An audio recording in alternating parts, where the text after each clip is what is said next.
Yo, yo, my sovereigns, what up? This is Boba Fett, uncensored on the internet, with episode 55 of Splinterlands 101. Joining us as usual, co-hosts of the show, finest gentleman who ever lived, Matt Clark. Howdy, howdy. Here's Matt Clark. He's one of the finest gentlemen that ever lived. Geo of the Geo Tricks. Geo. Yo. And our special guest tonight, we're very excited to have on the show from the Splinterlands team. Please welcome. And actually, is it Weirdbeard still, or are we going to go with the weird goatee? I will weird facial hair, I think, will be acceptable of any form. Weird mustache has a ring to it too, but hello. Hello and welcome. Man, I'm excited to be here. I'm really happy that you guys were able to bring me on. A big fan of, the content and everything that we're doing here. And any chance I get to be able to get down into the trenches with real Splinterlands aficionados, I'm always down to take it. Appreciate awesome. It. And be good to refer. We got Matt on the show, obviously one of the OGs of the Splinterlands. And I did start back in the OG days with when it was just basically cards, no stats, no battling, anything like that. Got started the collection of A and Bs and then took about a 3-month hiatus, which I've regretted every day since. So I've been playing catch up basically since then. So got my A's and B's now at the point, like wherever they are, that's where they're going to be forever. It's just too expensive to level them up now. But I learned from that mistake. So I've been working hard on my chaos and my rift watches. Well, It's funny because I started, the day that we're recording this is actually my 1-year anniversary of being with the company. And It's funny because that means that I came the week before Chaos Legion launched. So all this stuff, even the run up in the bull market and everything beforehand that people talked about in 2021, I completely missed. And so it was like drinking from a fire hose when I first got to this company, because it was like I had to learn. It's like catching up on a Netflix series when everybody else is at season 3 and I'm just like, I don't know who any of these people are. I don't know what's happening, man. What am I doing here? Yeah. So was that the first you'd heard of Splinterlands then? Was like the job ad, the wanted ad, or how did that work?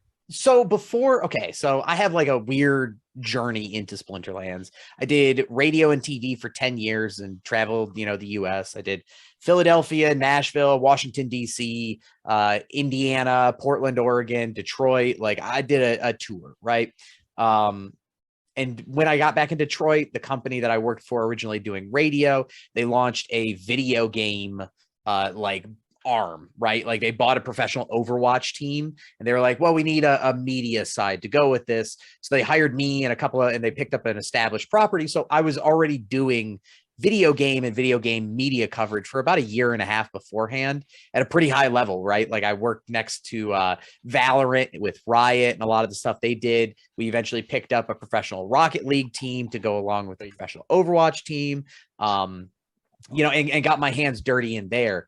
And then they essentially just canned everybody towards the end of 2021.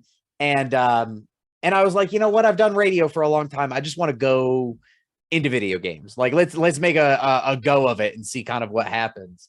And we had covered a lot of in 2021 the run up of like the NFT craze and kind of the merging of like Ubisoft and Square Enix trying to launch their own NFT products or in-game like blockchain advancements. And I was like, dog, like I'm an idiot. So there's only so many skills that like I can, if I were to walk into Riot right now, they'd be like, well, why would we hire you over everybody else? And so I was like, I think Web3 is going to have something. Like, I feel like there's going to be an eventual pivot point in the AAA gaming industry. Maybe I should try to go work for a company there that way I could at least have those skills in the Web3 space. Did a little bit of research, saw Splinterlands was hiring for an esports person, and I was like, perfect. Like, they're not hiring a tokenomics expert or anything like that. Like, you have to know esports, you have to know competition and stuff like that. And so I went for it. And I was I don't want to say vaguely familiar with Splinterlands. Like I knew of Splinterlands, but I did not know how deep it kind of went. Like I'm a former Hearthstone player, former Magic player. You know, I play a lot of deck builder games, like a lot of deck builder games.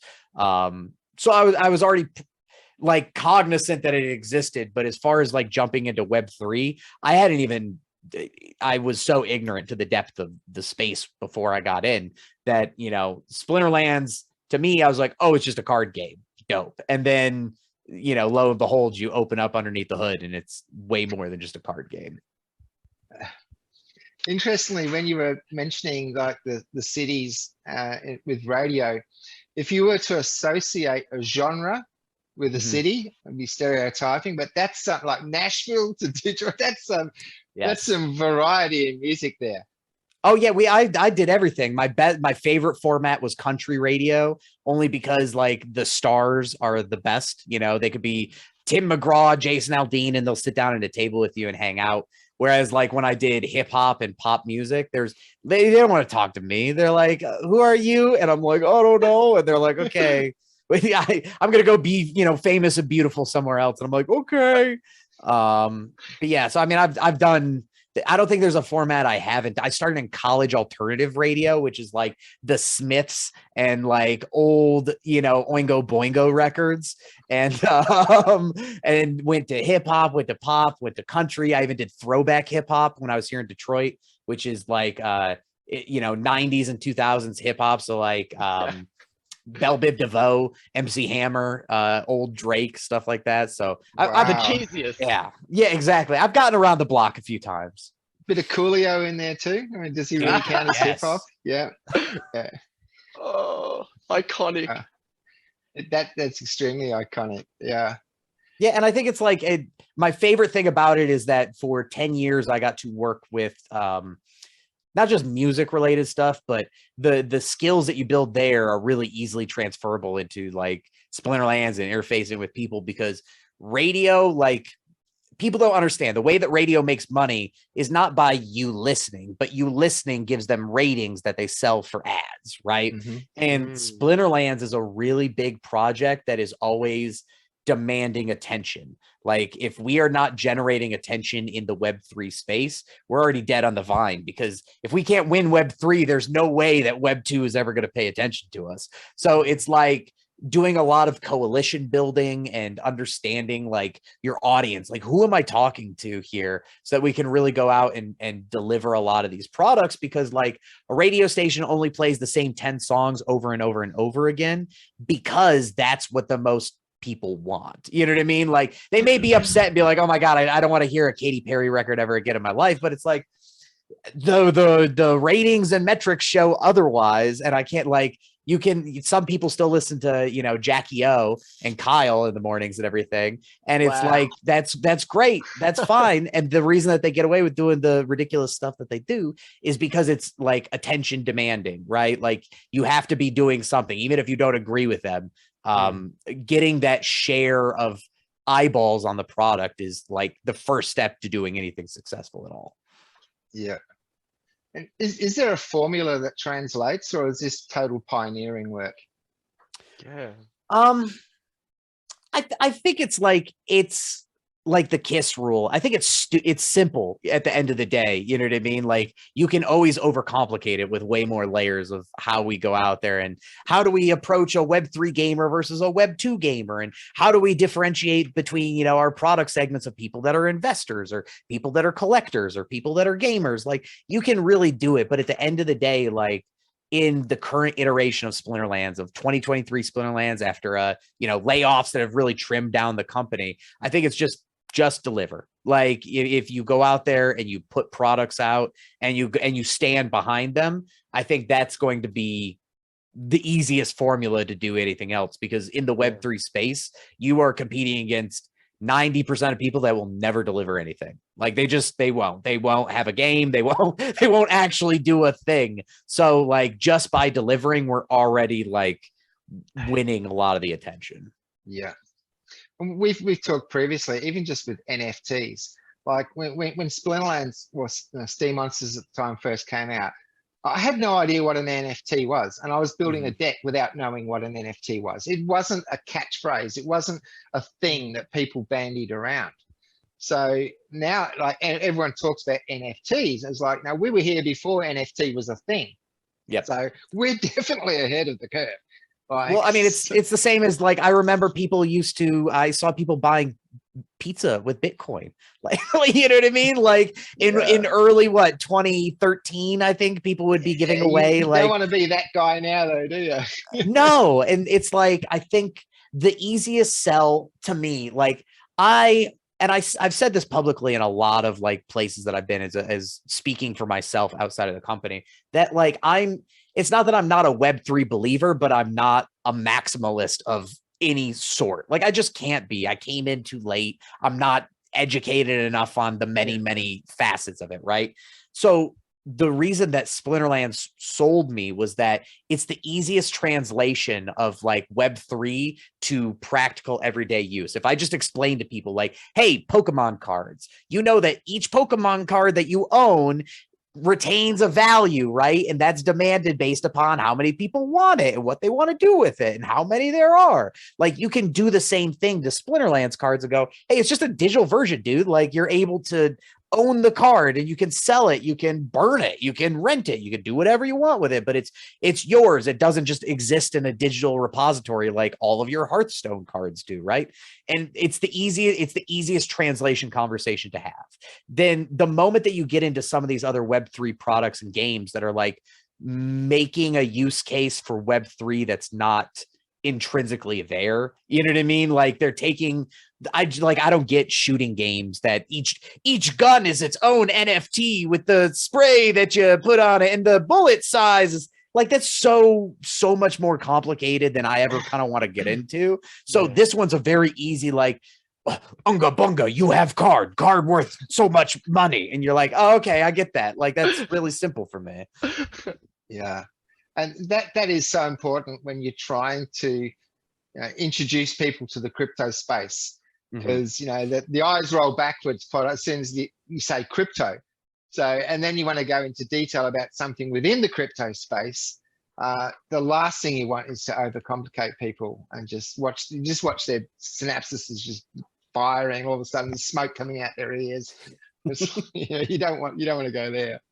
No, and I mean, it's like, oh, go ahead. Sorry. I was just going to say the one thing that we do with Splinterlands is we like to call it frictionless crypto. Like the less that you can highlight and put that stuff at the front, then like if people want to dig deeper and they can find it, go ahead. But otherwise, there's no point in billboarding that for the millions and millions of traditional gamers. Yeah. And that's where I think you come in, because you have an unbiased opinion about all this, right?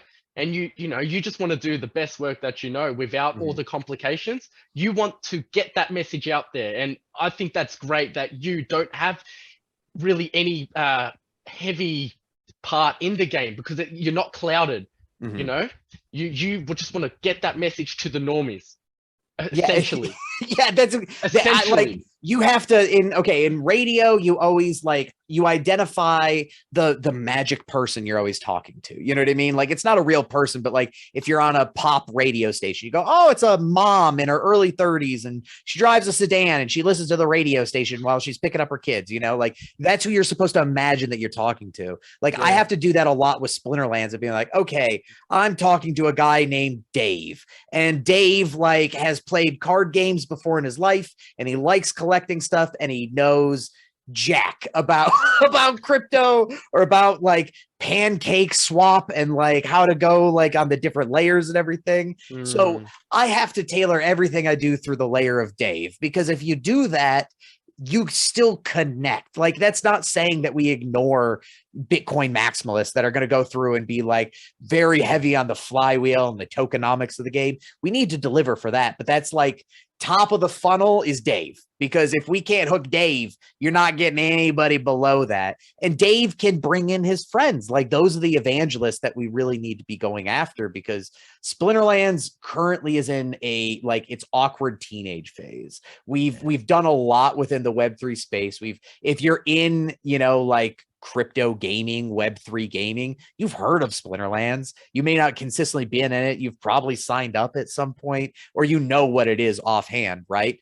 So we can only we can only win a small fraction of those people back that aren't still here. We are looking at those greener pastures of how many other people out there just enjoy strategy card games, or just like playing a game on their phone that's like tickles their brain in the right way, and they get, the right dump of serotonin that gets them going.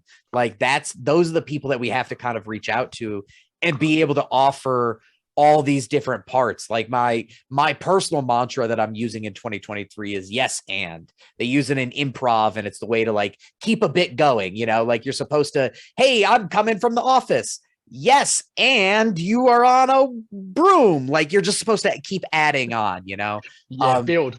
Yeah, build on it. And that's what we have to do with Splinterlands in 2023 is yes and it. So it's like, okay, we can talk about deck B. We can talk about some of these, soulbound reward cards and how they're going to impact the, the reward and economy structure. But yes, and we need to talk about new player experience. We need to talk about, a less intense ranked mode, or a gameplay mode that's not ranked. We need to talk about league locks on tournaments. Like there's all these other things. And we can't, personally, I would advocate to not like tunnel vision, hyper focus on things that are only just land or only just, this one thing. You gave me some serious flashbacks from the HubSpot digital marketing days when you're creating your buyer personas for your blogging. So when you're writing a blog, you want all the long tail keywords, you want all the key phrases, so that when Dave goes to Google and types his question, your blog answers his question exactly. And to do that, you need to understand Dave. Yes. It's like some, yes. There's a couple of real advantages too. Sorry, Gio, there's a couple of advantages, like you say with Dave, where he's the greener pasture, right? So we're people in Web3 gaming are aware of Splinterlands, and people who aren't. But we also don't need to, I guess, if we're the entryway for them into Web3 gaming, then there's a good chance that they're going to arrive here and then just stay, right? Yep. They might look at other projects and the like, but if someone's already into crypto, they might already be on Ethereum. They're going to look at Ethereum first. Yep. Right, and they're going to look at Solana, and it's going to be a while before they get out to us. We have to share them with other games in the Web3 space.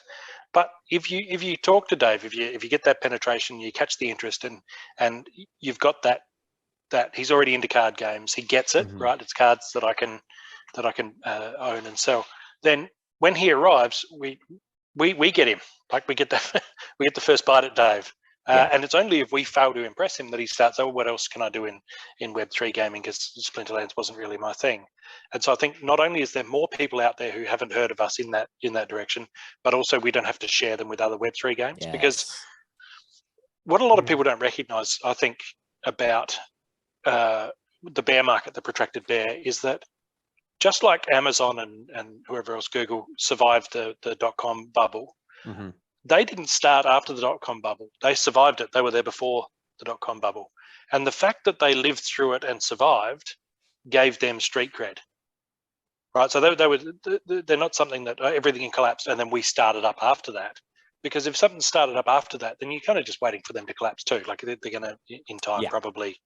But if you survived that extinction level event when everybody else died off, right? So a year from now, we'll have dozens and dozens of really bright, flashy projects with interesting, cool tokenomics.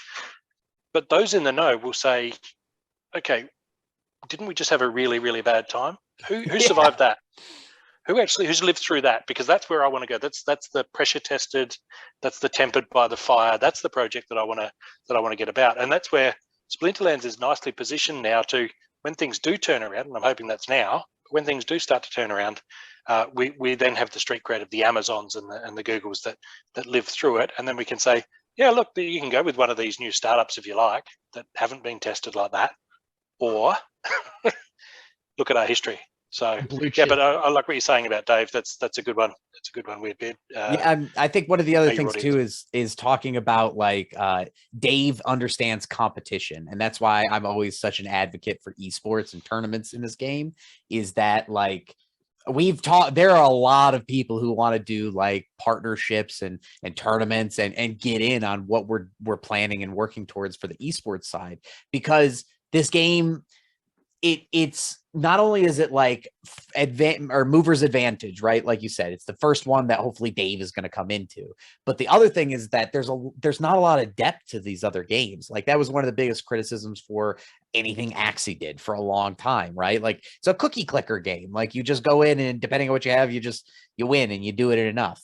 There's enough depth and kind of like evolution of this game that you can actually like it can go farther. You can for what you're spending, you're able to get more things out of it. And like talking about new game modes and everything, we really are trying to make it so that it's like, okay, as it is right now, it's hardcore players. Like that's who gets catered to the most in this environment.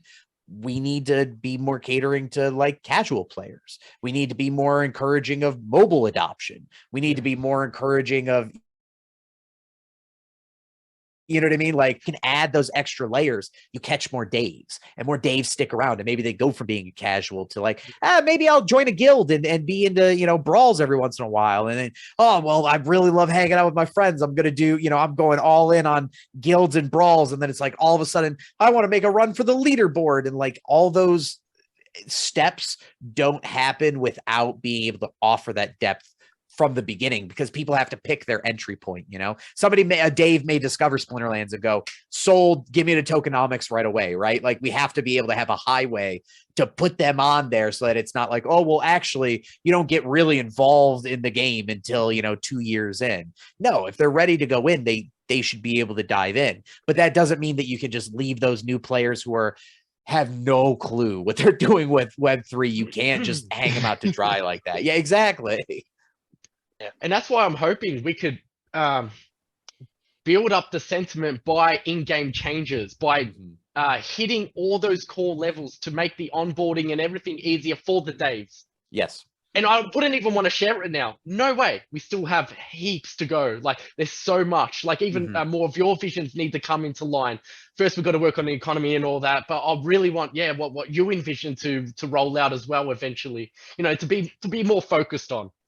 And so I think that requires time right now. We need the time, and we just need to do it. That I think collectively we all need to, because I just want the sentiment to change. Because I swear I have friends and they're like, NFT gaming, that's shit. Like who wants that? If we can change that for them, it's you're laughing. You're laughing all the way to the bank at that point. And I think here's the current like 5,000 foot situation that I observe within the company, right? Is that this is when I said it's an awkward teenage phase for Splinterlands right now, teenagers are trying to figure out who they are. We were a crypto DeFi project that had a game element.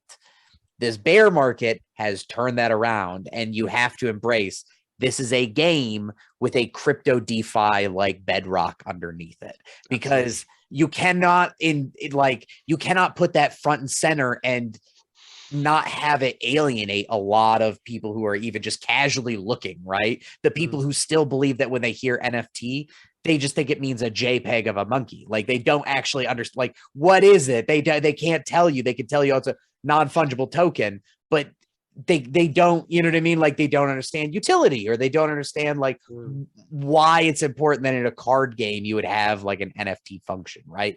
So being able to have that yes and mentality of, I think people like Matt, I think people like Aggroed, I think people like Chatter are great at the economics and tokenomics side and should own that and advance that. But then within the company, we also have to take a stance of being like, but we also need to deliver on a lot of these other in-game things that are like I don't know, expected almost from like mainstream AAA gaming almost, like the fact that we still have no in-game notifications for like tournaments and brawls is maddening. Like to have no communication system, or like some of the artwork, like when you go to the guild's main page, is still featuring like characters that don't even get played from alpha cards, years ago, when the art style looks completely different and stuff now.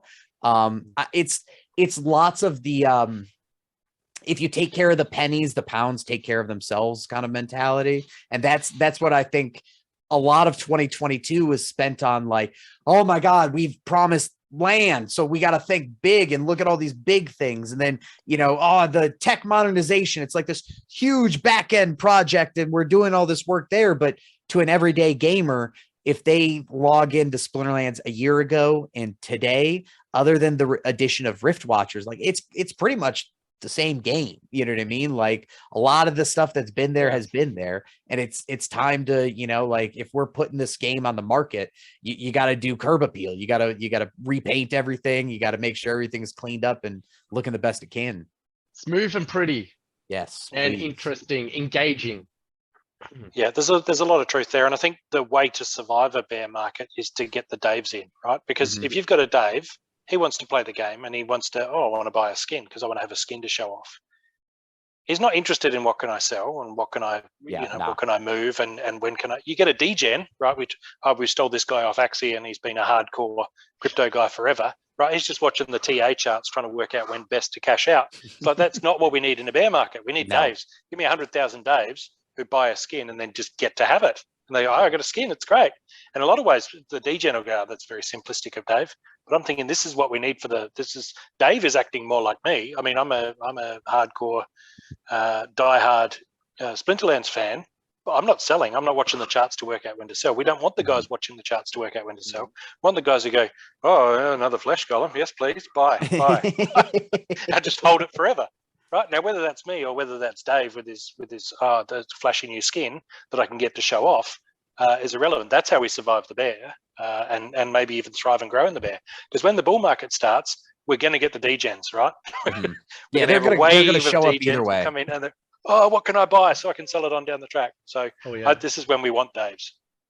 The collectors, the long-term collectors. That's what all card games. That's what they have. Like cards, a collection. That's what you want. They don't want to sell. They just love hoarding. They love hoarding that card, that company's cards. Well, that's my 11-year-old daughter. She loves Pokemon cards. No idea how to play the game. Yeah. No idea what they're worth. True. No idea about anything else. But she'll be like, you know what?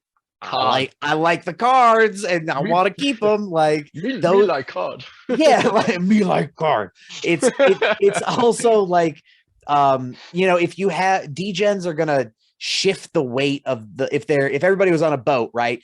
Degens are running from one side to the other, to the other, to the other, and it makes everything rocky and unstable. Daves are just trying to get to where they're going. You know what I mean? Like they're on the boat for the ride. And so, the more people that we can bring in to be that, like, this is a really bad phrasing, but like that underclass, right? Like have them so that it's a whole group of players that are just there. We're no longer having to worry about like, what's the daily burn on accounts? Oh my God, are we going to be able to find matches without bots? Are we going to be able to prop up the markets by doing this kind of manipulation and this thing over here? Like, no, dude, if you have just enough warm bodies in the building at the end of the day, you're going to be fine. Like everything else will figure itself out. Yeah, I've just got this mental image. You log out of work for the day and your daughter's sitting there with her Pokemon cards going, it's not enough to go around, push and shove. Yeah, that's what it feels. I bought her for Christmas. She watches My Hero Academia and anime, and they have a card trading game. And I bought her like 40 packs in a big starter box. And I was like, okay, some of those packs you can't open. Like you have to just hold on to them and hope that you could just flip those packs. And she'd be like, I just want to own it. It's like, no, you can't open the packs. I don't care what you want to do with it. Gio, how many Chaos Legion packs did you put into your daughter's account that you couldn't hold on to? You had to open? I couldn't. I'll open it, man. Hey, at least they're doing something and not just sitting there acting stupid and stuff. I'm compact. I don't do anything. I would like that, like to make it more streamlined for the Daves, because Daves are the foundation. And if we could even make the game in a way for the Daves that they don't even have to be overwhelmed by all the Web3 crypto shit, then that is cool. That is cool. advanced, you can have like an advanced toggle thing, like, oh yeah, now here's the crypto, like, but you gotta have, those are stepping stones. Like Yes. I did, like you did, like we all did. You have to have little bits, little pieces for you to want that until you're ready. It's like unlock the next one, unlock the next thing, and then you can become a crypto DJ. But until then, you need the onboarding process to look as normal or as as easy and streamlined as possible. And it's the same thing that gets, when you go back to just the onboarding experience is, I'm about to curse, I apologize. It's fucking wild. It makes no sense in the sense of like, we're talking to brand new players, and if they go and ask our subreddit or they go and look up online, like new player, how do I, get started? They're slapped in the face with like, you need to rent this card, and this is how much the return on it is every single day, and you want to just invest into this and get these tokens, and it's just like an automatic checkout. Like I want nothing to do with this. And well, I was just gonna say it's really defeating. Like to look at it and then be like, oh God, like just why were the choices made that led us to this moment in time? You think that's bad? I gave advice on Reddit and to a guy who made a video criticizing Splinterlands. Mm-hmm. He used my comment and pasted it on YouTube. Because I was like, oh yeah, if you want to win on the in novice and all that, you got to rank cards, and he made it out like it's confusing, so you can't just like the base cards you get, you just can't win with because of bots, blah blah blah. And I looked at that, I was like, damn, I wish I said fucking nothing. Yeah, it's like that shouldn't have. It's the exact sentiment. Like, I thought it was just a genuine person wanting to learn the game, but nope, he was just making a video to like spit fire at like for everyone to see. It's super frustrating, and especially like I think a lot of people that are already in crypto forget we already have a mountain to get over of like considerations people make to get into this game of like NFTs are a scam is where they start. And then they go, but then there's Web3 gaming, which is not a scam because it's not NFTs. And then it moves, you know what I mean? Like you have to do a whole bunch of those. And every time you give them an opportunity to like rethink and be like, what the fuck am I doing here? Like, why am I spending my time doing this right now? It's another instance for them to like in radio, we would say, tune out. They can change to another station. They're just ready they'll go back and play Rocket League again. You know what I mean? Like you're not giving, when you sign up to Rocket League, it's like cars go vroom, hit ball into net. And then here we give them like an encyclopedia that they have to read and somehow come to their own conclusions and do research, and like they need a PhD to get into it. I'm ready to have a simplified, easy, not only new player experience, but a non-ranked mode like place to dunk people, because there's no AAA title in the existence of ever that goes, hey, you're a brand new player, you should play ranked version of this game. Like ranked should be for people that know what they're doing. Well, you know what? If I wanted to buy a new car and I couldn't test drive that car, I wouldn't get it. Yeah, exactly. I feel bad. I feel like I've been yelling at you guys. I don't mean to be yelling. No, about the new player experience. No, it's called no. This is where your place is. You're unbiased. You want the passion there, and I feel like you want the best for the game, for new players like Dave to come in, and that's called passion. That's not called it's not aggression. Yeah, there's a difference. Some people mistake it like as I'm just high energy, but it's not. A lot of people will be like, "Oh, he yelled the entire time," but it's like every day. Like I understand when I get on town halls, I feel like Aggie and I just shoot the shit. Like we just hang out and we're just chopping it up, right?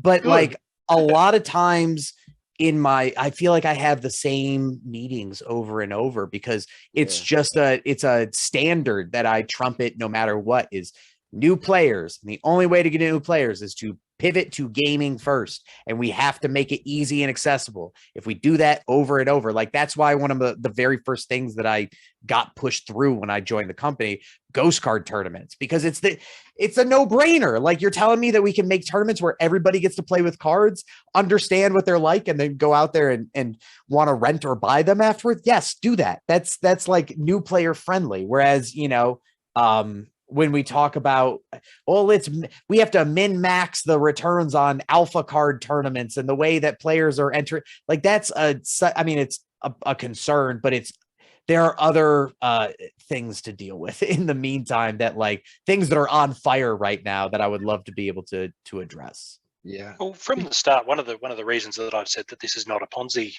or a pyramid scheme is that I use the NASCAR example a lot.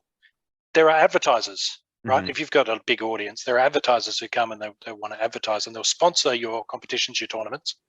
And so that's why, for me, I've been quite heavy on the game from the start is, okay, when we've got these tournaments, they're up and running. And then when we have a big enough player base that sponsors come and they say, hey, I'm going to have a death only tournament, and it's brought to you by Brockwell Funerals or whatever the new death expansion in the whatever other game. They say, well, we want to sponsor a tournament, but we want to have niche. Evian sponsors a water only Splinter tournament, something like that. Mm-hmm. That's where we get new money coming in. But the sponsors, right, the advertisers, they want the Daves, right? Yeah. They don't want a handful of DGen guys, and we don't want our income to be, okay, the game's income is coming from DGens buying in. We want Dave's buying in, and the advertisers that want to advertise to Dave sponsoring the tournaments that Dave and the DGens are all playing in together, right? Because that's what we want. That's where the big money comes from. That really just I think is going to knock us out of the park. It costs $2 plus the prize money to set up a named tournament here in this space. Right? There's no. You look at some advertisers that, what's our marketing budget? We're going to put on TV. We're going to put ads on TV, and they spend $100,000. Now, what could you get as far as exposure goes for $100,000 worth of prizes plus $2 worth of dark energy crystals to host the tournament at Splinterlands? Right? We get 100,000 real players, 1 million real players. What are advertisers going to throw at us? Just have the naming rights. Just have their logo in the back there for all of the YouTubers uploading and talking about the tournament. Yeah. But we need the Daves. Yeah, and with the Daves too, another point is like, we've had some rather exciting green candle action happening later, and that always brings back the hiatus group as well. When I first got into Steam, I got in like the last sort of couple of weeks of the previous bull run. And I was in this channel at the time on Discord. It's called DTube Daily. And it was all members. We would make a video a day. And we would commit to the channel. We would all watch each other's videos, upvote, comment. So it was a really, really heavily engaged community. And back then with the prices too, like a video on DTube at the time was like $120. And we're all making a video a day type thing. And then we started getting into, and it literally each increment going down in price, people would just disappear. And you just see the size of the server getting smaller and smaller as the price of Steam got lower and lower. And then it sort of plateaued out a little bit, and then there was a spike, and all these people came back, and then it dropped down again, and they just disappeared. So again, this shows with the Daves and the DGens. We want the players. They don't care what's happening with the price of stuff. I think if we can nail that, despite up, down, side to side. If we can just like get those players and people who are interested in the game for the game, field day. Yeah. I like the SPS staking piece for me is going to be a big one. So the idea of I almost get like a Hunger Games vibe. When the Hunger Games, if you're popular and you get a sponsor, the little parachute comes down and you get the healing salve or some ammunition or whatever, right? And it's kind of, I feel like it's that, where instead of saying, okay, here's a game, you're on your own, good luck learning everything. Instead, it's, okay, here's a game, you can rent cards or somebody can delegate your cards. If you show talent, there are people out there waiting to catch you being talented, so they can stake SPS on you. And what that then means is you don't need to pull yourself up by the bootstraps. It's like a Cuban kid who's great at baseball, right? If there are talent scouts in the audience, that's great. Like, let's go play some baseball. If there's not, well, how are you supposed to make it big or get anywhere or anything like that? So I kind of feel when there are big SPS holders looking for talent to stake on, then that changes the vibe entirely, because it means that if you're good enough, you can get found, and then you're not on your own. You get somebody who comes in. Like, I'm more than prepared to say, here's a guy, he would do really well if he had a PJ. I'm going to delegate him my PJ. I very rarely use it, and I'm going to put 500,000 SPS on him. And he and I are going to share his rise, and okay, I might only sponsor him for a year, back him for a year. But in that time, he's built enough of a collection of cards, his own native SPS, that he can then be a heavy hitter in the game. He's then established, and I've got to look for the next young Central American kid who's great at soccer. I almost feel like it'll turn us into talent scouts. Scouting. Scouting. Find who's the next big thing. Get onto him early before anybody else has found out about him, and it's lucrative, right? I mean, the way I play, it's going to be far more lucrative for me to look for good players than it is to try to imitate them. Yeah. Well, I mean, that's one of the big reasons why I've advocated for league locks. You know what I mean? Like turning tournaments into a month-long series of, hey, you get to compete in all of these tournaments and build up circuit points and be able to start, a lot of this stuff rests on developing storylines, right? Like those players and their rise in ascension and everything is a storyline to people. And so we need to develop more ways outside of like ranked leaderboard for players to develop their storylines and make, their own story within Splinterlands and how it goes. And I think competition and league locks do it, especially because when you can make it so that it's like, oh, they almost made it in, but then they got beat by this one person. So now they're rivals and they go head to head, or like you have a big tournament with a lot of money on the line and they show off in the finals. Like that becomes a storied thing, at Splinterfest, we saw D-Tough stuff. Schnapoon fought tough in a lot of those as well.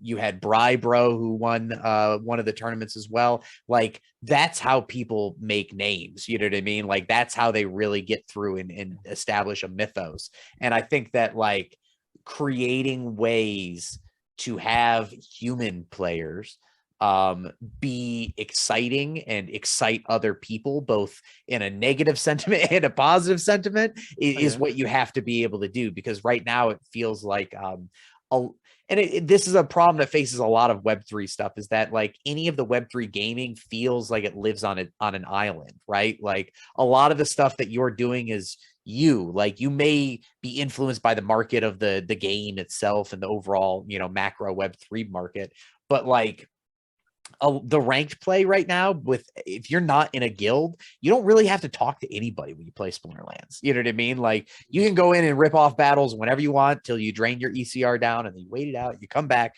Like there's a whole aspect of the game that kind of goes untouched. So being able to find ways to make it so that players come in and just like, when you talk about Valorant, professional Valorant, right? Or professional Counter-Strike, you have players who are casual players who got into it because they watched one of their favorite players compete, you know what I mean? Like, or stream on Twitch, or they just found them one day and they're like, oh, you're playing Tarkov. I've never heard of, like Escape from Tarkov. So I'm into this game now, I guess. Like, yeah, like if we could find a way to get players to be confronted with opportunities like that more often, I think it's going to be beneficial because, SPS staking is that extra level to where if they go in and they just want to compete, like they just, are going run it down mid, don't care, I'm here to compete and win. You can do that. Or you can be like, hey, maybe, you know what I mean? Like, I do want to get scouted, and where are the people going to be scouting the most? You know, is it in tournaments? Is it in brawls? Is it in, you know, like, do silver players get picked up more than maybe gold players? Like, there's a whole extra layer that you can dive into it, but it needs to be like a choice of like, listen, if you want to compete and like continue down the vanilla path of just like play the best cards, get dopamine from winning, you should be able to do that. But if you want to, you know, take the blue pill and go deeper down the rabbit hole, then like that should also be available to you to try as well. I think that it has happened to a degree organically. I know when I'm submitting teams for brawls or tournaments, and you see your opponent, you go, oh no. Right, if you pick your team, and because with brawls and tournaments, they don't play straight away if the other player hasn't submitted. And some players, I'll keep checking back to see if that battle's played yet, because I want to see how I did against that. I don't care about my other 12 battles. I want to see how I did against this particular person. So it's like, it's creeping up organically. So I don't think it's like a pile of tinder. It wouldn't take much to really ignite that and get that sentiment going with a platform for people to do that. Yeah. One of my more cherished memories is a couple of good ones is getting a long time by me ago. last week. yeah. It's don't ride that too hard. That's what she said. Yeah. No, so there was an alpha tournament in the early days that I won. I got first place, and that's great. I love it. But there was a different tournament where I managed to beat Yasik twice. Oh, nice! In the same tournament, both rounds, and I came third or fourth or something. Maybe he was having a bad day or something. But I cherished the one where I beat Yasik twice more than I did the one where I came first, because it's Yasik, right? Like that's like he's the guy. But in hindsight, looking back at those matches, at least one of them, probably both of them, he played the better team, but RNG got me over the line. And it's going to happen eventually, right? You play enough tournaments, then RNG is going to help you just as much as it hinders you. And I think the idea of the league lock, where you've got tournament, and then you assign points, and then maybe you have an end tournament where it's that I think would go some way to relieving some of those RNG concerns, where people say, I rented the cards, I did everything right, I played the best team statistically, and then I didn't stun 4 times in a row. I didn't stun. This is bullshit. Right? So if it's about a long enough time period, then, and that's why a lot of sports do this, is they'll say, right, you go head to head, but you go head to head multiple times, and then you win points for each of those. And so I could see that working on that. But like you say, it's part of the story, and everything is story, right? Everything is narrative. Everything. And I mean, like, I could tell you my biggest priorities in the game, and like what we're looking at developing right now, you know, like those league locks and possibly removing bots, making human only tournaments in specific areas, just because I don't want to talk about the conversation of bots as a whole in Web3 gaming. Like, let me have my play box. You know what I mean? It's something that people are able to sign up to. If you don't want to, you can go do whatever else you want. But like, I want this little sandbox. I think getting player agency, meaning the ability to customize avatars, skins, battle animations, changing the backgrounds of, you know, your battle arena, so it's not just the same rock background that it's been for 3 or 4 years. You customizing your battle entry music, you know what I mean? Like all kinds of things like that. And then, you know, this big alternative game mode outside of ranked, I think is going to be big, followed by like a new player training ground. Everybody talks about tutorials. Tutorials is 2-part. It's text-based tutorials, but then you also need a place for people to be able to go and play in a sandbox and go, what is it like to play or to, you know, go against this specific summoner? You know what I mean? Like if somebody is going to be playing a Jotun, what does that look like when I go up against them and everything like that? I think getting some of those things out are going to be really, really important. But again, like at the same time, speaking about like, this is a company, Splinterlands has to generate revenue, bringing in some of those things that like Web2 gamers are accustomed to, like a battle pass, you know, like I really think the battle pass is going to be an overall win for the community when it does finally launch, because it it guarantees rewards. It gives players something to like be excited and compete and complete, you know, like, cause we're collectors here. They want to make it go all the, you know, the number has to go all the way up.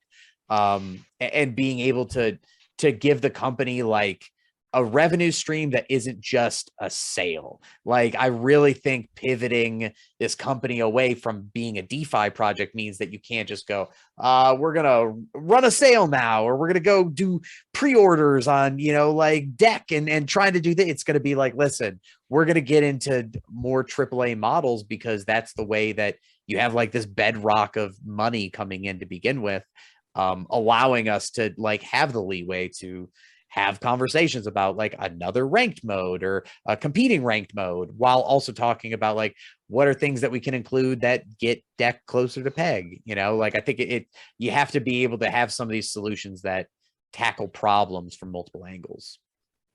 Well said.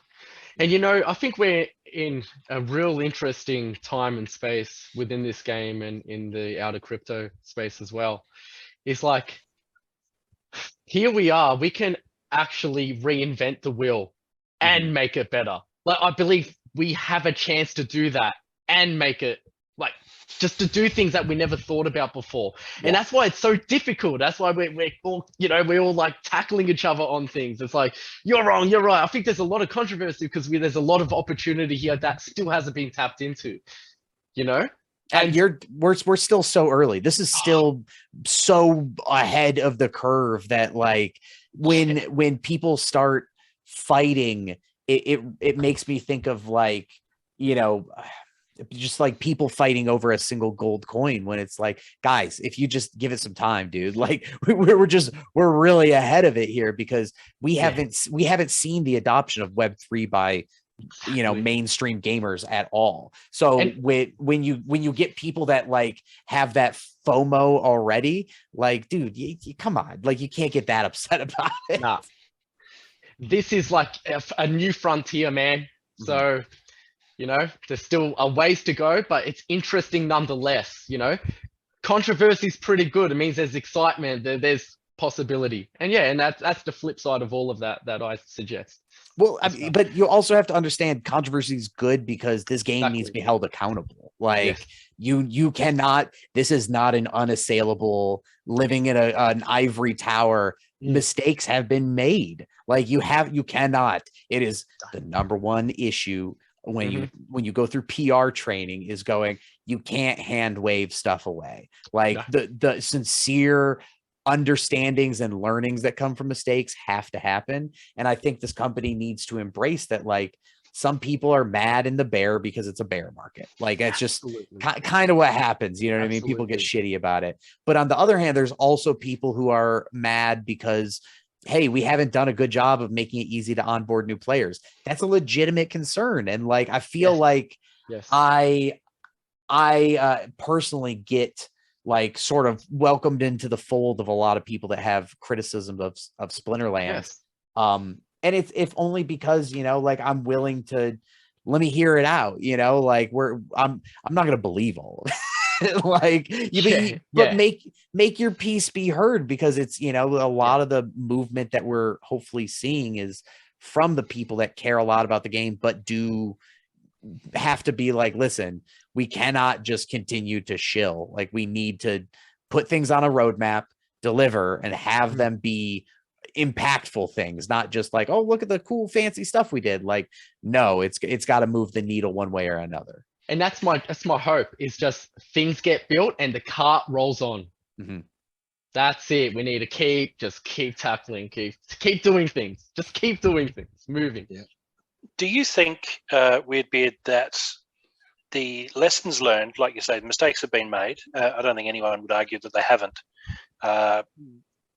Whether they were based on the best information at the time and whether they could have been made differently, again, Monday morning quarterbacking. But I think that there is an element there where you could say, okay, we've definitely learned a lot. The main developers of this game are far more experienced at how to do this than they were when they started, right?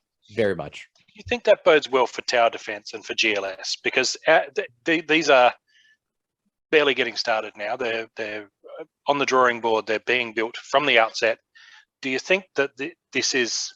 Do you think Splinterlands will maybe one day be looked back on as the training ground where the tokenomics experts got their understanding of how to actually build a Web3 game, and that's why this was huge and this was huge, and Splinterlands is still kind of doing okay? Do you get what I'm saying? Do you think that translates? I think it does, and it's because it's the Big Mac problem. So McDonald's are Maccas, as you would say. Like they're known for the Big Mac, right? You can't. It's hard to mess with the Big Mac, and you know it took a lot of. I don't know if you knew this, but the Big Mac when it launched was nothing similar to the one that you were going to go into a store and order today, right? Okay. It's gone through a lot of changes. But if they launch something like their crispy chicken sandwiches, when chicken sandwiches took over like all of fast food, right? It's easier to deploy those secondary products because it's not what everything is built on. You know, like you're able to actually make changes and be a little weird and funky with it because your main bottom line of income doesn't disappear if you fuck it up. So like that's what ends up happening. Yeah, exactly. I like that. You want to get weird, you could do orange Coke, sure, whatever. Like you may find a cherry Coke or a cherry vanilla Coke and find success in it, but then there's going to be some stinkers in there and it's okay. But if you mess with the formula of main Coke, of regular Coke, it has knock on, you know, like consequences to everything else. So I think that GLX and Tower Defense are automatically better situated just because they can do what they need to do. Like they don't have kind of that like earned baggage that comes along with Splinterlands of like one of the things that I always talk about nonstop ad infinitum is alpha card tournaments were promised to always exist to alpha card holders when they first launched. That was a promise made 4 years ago. I am still dealing with the fallout of that to this day, and it's not fun. GLX and you know Tower Defense don't have things like that. Right? Like they're clean slates, not to mention that you already go in with kind of, you go in with a built-in audience that, you know, it's not going to be one-to-one by any means, but you already kind of, you don't have to like pander as hard. You're able to hold the line and give up fewer concessions when you go and try to convince people to enter into the ecosystem. You know, like a lot of the long-term issues that we face with Splinterlands are not like from making micro adjustments. They're micro adjustments over a long period of time that wind you up in a far different location, right? So GLX and Tower Defense, I think, are going to be able to thrive, if only because they learned so many mistakes and so many lessons from doing Splinterlands. Yeah, you know, like the current agile scrum like production system that we use to get stuff made and created in the tournament or in the game right now was deployed first for GLX. The guy that's running it for the company was the guy that headed it up on the GLX side, and they go, how did we get all this stuff out for GLX in such a short time? And like, it's not super broken, and like we were able to actually deliver on something we didn't do that at all last year in Splinterlands. Maybe we should do that, you know, for the main thing as well.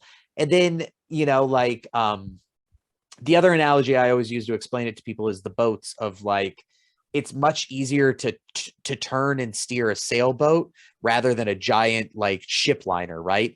And Splinterlands is the ship liner. It takes so much longer to just slowly move it to a, you know, like course correct. Whereas because GLX and Tower Defense don't have those sizing concerns, when you go and pivot and do something new, you're doing a team of 10 people, 20 people, you know what I mean? Motivating and manipulating a base group of 70 to 90 people for Splinterlands is a process in and of itself, unfortunately. Yeah. Well said. It's got wonder to be ashamed to have you on the show and not ask you some tournament questions. Of course. What is the attraction? Because as you'd be aware from organizing this, time zones and differences, here in Australia, we're very limited to the number of tournaments, but I have to do the anytime tournaments because I'm not going to get up at 3 o'clock in the morning just to pick my cards. And then if I make it to round 2, get up again at 4 o'clock in the morning to submit the teams. So I only do the anytime tournaments. Is there a particular reason or an advantage to the tournament holder for a like 12 p.m. my time type start, or is something totally open? So, I mean, when I started with the company and started doing the tournaments, I inherited a tournament system. Like I wasn't able to, they didn't go, all right, we haven't done this yet. How would you like to see tournaments focused? Like I had to inherit what was already being done and how it was kind of, happening. And the solution they had was for 2 or 3 weeks, you run tournaments and then jump them ahead 4 hours. And then you do more. And you do it for another 2-3 weeks, and you do another 4 hours and just rotate through. So half the year there's no tournaments in your time frame, and then the other half they're all right in your time frame. And it's not good. It's not great, like it's very frustrating to have to do. But concern wise, like this is an international like audience and community, and so balancing and trying to make sure everybody's accommodated is not an easy task as of right now. And I think that being able to create some asynchronous stuff is going to be very important moving forward, because it's even if like, hey, we're going to snapshot your team from this, and you don't have to, like when you play somebody, you're not live playing somebody. There's not really a person, but it's like a team that they had previously submitted for this rule set or this mana cap or whatever it is. I think being able to introduce more things like that is going to be super important, because anytime tournaments as a solution is like a whack solution. Like it's a half step into the way that it really should be, I think. Because that's what we're hoping to be able to do with these league locks, is make it so that when you enter into the tournaments, you can play anytime within these 24 hours, and the people that you're competing against are their asynchronous teams. Like it would be really nice to be able to bring something like that to the forefront, because, again, I feel for players. We have so many great players that are in like Indonesia or in South Korea or in Japan or in, the Middle East. We have some players that compete in tournaments there as well. And they get screwed all the time, and not being able, because our big sponsored tournaments, when we do bring in sponsors, they want to do middle of the afternoon in the US. Like that's their bread and butter. That's who they're going after. So they're not going to sponsor a tournament to start at 2 a.m. US standard time, because they just don't find value in it, unfortunately. Yeah. And I can't wait till that all comes together. I really do want the economy just to get out of the way and just be awesome, right? I really wish for that. So then the focus can be on you doing your tournament stuff, on the visuals, on the mechanics, on the interactiveness. And that's what I really want to see as well. Like, I think that's important, especially. And I guess the challenge you have too in this Web3 space is like in a conventional field, you have a great idea and you go, okay, let's just do this. Let's see how it goes. But when you have a great idea in this space, the first thing you got to think is code. Like, can it actually be done? Can we actually do this? Do you come across that often? Well, a lot of the stuff that I want to be done can be done. Like it's not, rocket science. We have a lot of really smart developers. It's more what baby are we getting, what baby are we trading off to get this done? It's like we're in kind of a chicken and the egg situation when it comes to land, because land has been promised for so long, it needs to get out. There are people who, have changed their lives dramatically in the time since they bought land and when it will release. But at the same time, that's land services a specific customer base. It services a certain player group. Only certain people are going to be able to take advantage of it to the degree that it completely offers.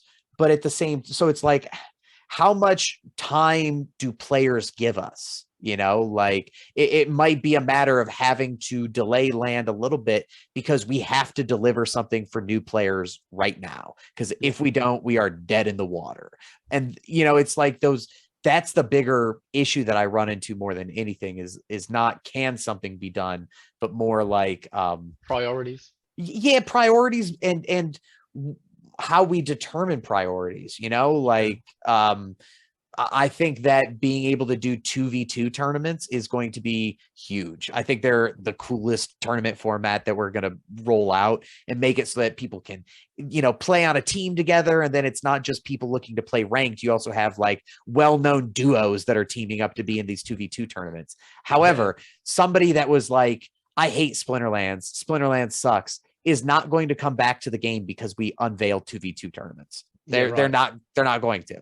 So like you have to balance fun entertainment with like monetary value and what it does for the game economy, as well as like how heavy of a lift is it? Because if it's only a week to get done and has a high impact, that takes priority over something like land that is going to take a long, long time. And, a lot of hands have to be able to help do it. So like, trying not to, like we want to under promise and over deliver as opposed to over promise and under deliver anymore.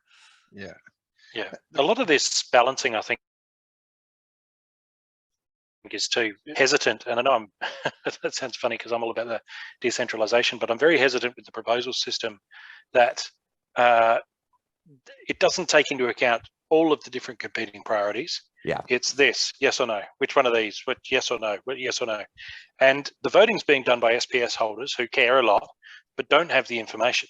Mm-hmm. So I don't know what kind of an impact 2v2 tournaments are going to have because I haven't thought about it. I don't know your vision. I don't know how that's actually going to look in practice. I don't have your stats. But at some point, somebody put up the proposal to say 2v2 tournaments more important than land, for example. Mm-hmm.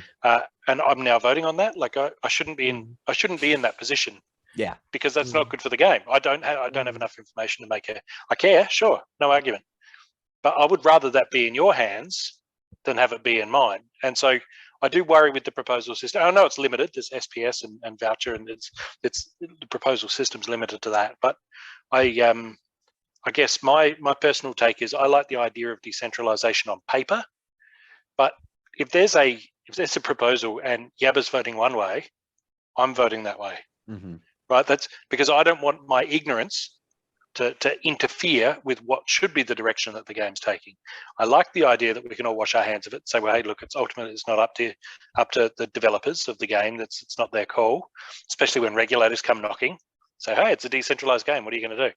That's great, but I worry that the proposals can become populist and not necessarily strategic and for the best interest of the game. But I get why we're doing it. So. Well, I mean, I think the real role of community proposals needs to be like lighting a signal flare to the leadership team, right? It should be way less, this thing needs to happen, so do this thing like this. It needs to be more, working with the community and being like, hey, community, just so you know, the leadership team is kind of split on bots and tournaments. How do you feel about it? Yes, we like them. No, we don't. Right. I think that's like way more of the applicable way that it hopefully should be used, because like I said, a lot of the leadership team they feel beaten up, which is, goofy to me because I got dunked on the radio for so long. Like my feelings don't get hurt. Right. And, but they really have been kind of tossed around for a while now. And so they're wanting to use this proposal system as a, like, hey, don't blame me, blame those guys for voting for something stupid. But I want to save them from themselves, because it's like, it's not abdicating decision making. Like decision making should not go to crowds, because crowds are big and scary and stupid. What it should be doing is being able to reassure leadership members and people of the community to be like, hey, look, this is the guiding stick of where we kind of want things to go. It shouldn't be, hey, vote on whether or not devs should do 2v2 tournaments right now.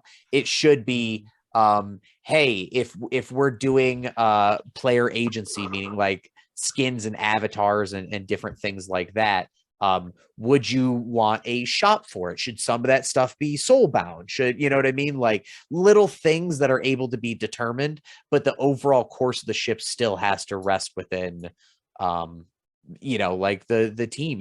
It's another reason people all the time will be like, oh, we should just do a proposal to get rid of alpha card tournaments. And I'm like, don't do that, because I don't want you.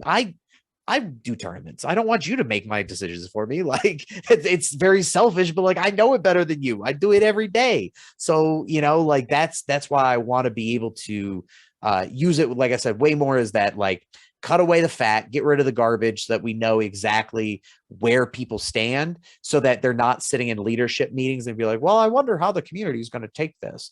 They should already know. And that's what the proposal system should do. Sentiment. Yeah. I think a really good example of that was the Chaos Legion card burning. Like when I first heard of that, I was like, oh, great idea.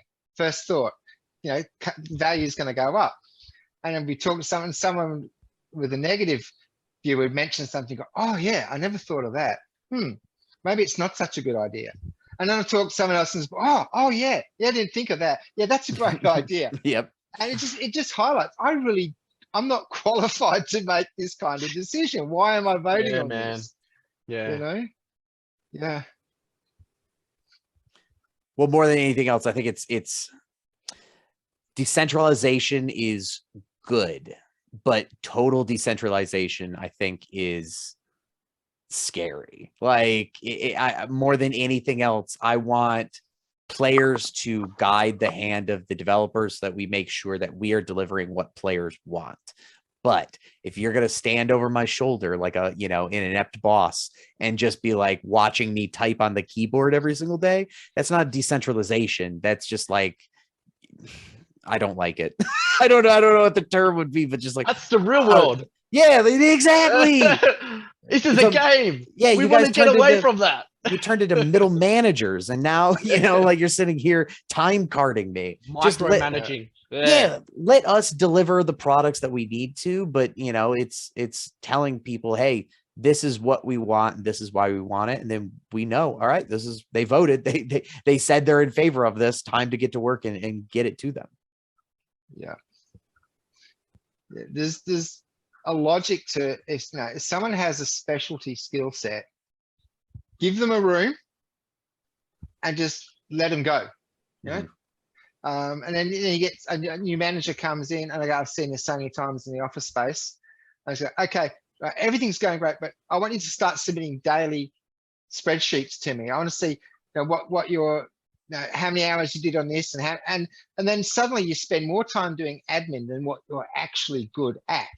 Yes. And this happens right across, and then department by department, people just start falling apart, and then it's all your fault. There's this manager's now shouting at people because why have your stats gone down for the last 3 months? Remind me, how many months ago did you start?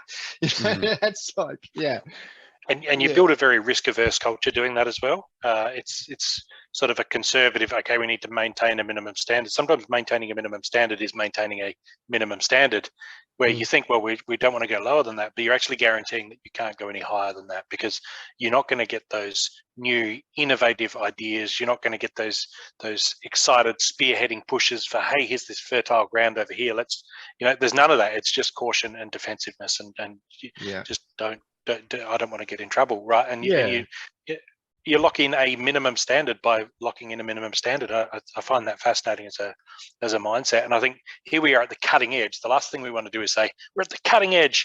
Now let's just do everything that's conservative and normal and regular. Like this is like, let's get crazy.